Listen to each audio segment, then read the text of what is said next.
Hi guys, ఈరోజు ఈద్ అంటే కువైట్లో ముస్లిం వాళ్ళకి పండగ అనమాట, పెద్ద పండగ. ఈరోజు నేను చేస్తున్నాను వెజిటేబుల్ బిర్యానీ, తర్వాత దక్కూస్ అంటే టమాటా చట్నీ. దీంట్లో తెల్లుల్లిపాయ కొద్దిగా ఆయిల్ వేసి, మళ్ళీ పిల్పిల్ అస్వద్ కొద్దిగా వేసి అన్నీ చేసి తెల్లుల్లిపాయ వేయించి, తర్వాత టమాటా పేస్ట్ వేసి కొద్దిగా ఆయిల్ వేసి వేయించి తర్వాత ఇవన్నీ వేయాలి. వేసిన తర్వాత ఒక అరగంట ఉడుకుతుంది. ఉడికిన తర్వాత మన ధనియా పత్త గుండం కోసి దాంట్లో వేయాలన్నమాట. ఇది దక్కూస్ అంటారు. ఇది లహం మజ్బూస్ అంటే కువైటీ వాళ్ళకి చాలా ఇష్టం అనమాట. ఈరోజు మా మేడం కూతురు చెప్పింది మజ్బూసు లహం చేయమని, అందుకు మీట్ మజ్బూసు చేసినాను.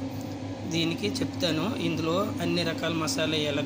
గరం మసాలా, ఆకులు, చెక్క, తర్వాత యాలకులు, లవంగాలు, ఉల్లిపాయ, నిమ్మకాయ, తర్వాత గరం మసాలా పౌడర్ కొద్దిగా, తర్వాత అన్నీ వేసి అల్లము, తెల్లుల్లిపాయ అన్నీ దంచి వేసి కొద్దిగా వేయించి లహం మంచిగా శుభ్రంగా కడగాలి. మొదట కడిగిన తర్వాత దీంట్లో వేసి బాగా 2.5 గంటలు ఉడుకుతుంది అనమాట. ఉడికిన తర్వాత ఇప్పుడు నేను బయట పెట్టాను. తర్వాత దీంతో ఈ వాటర్తో అన్నం చేస్తాను అనమాట. ఈ వాటర్తో జాలీలో వేసి స్టీనర్స్ వేసి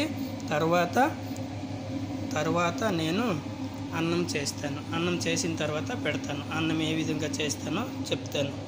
సరేనా? ఉంటాను. Hi guys.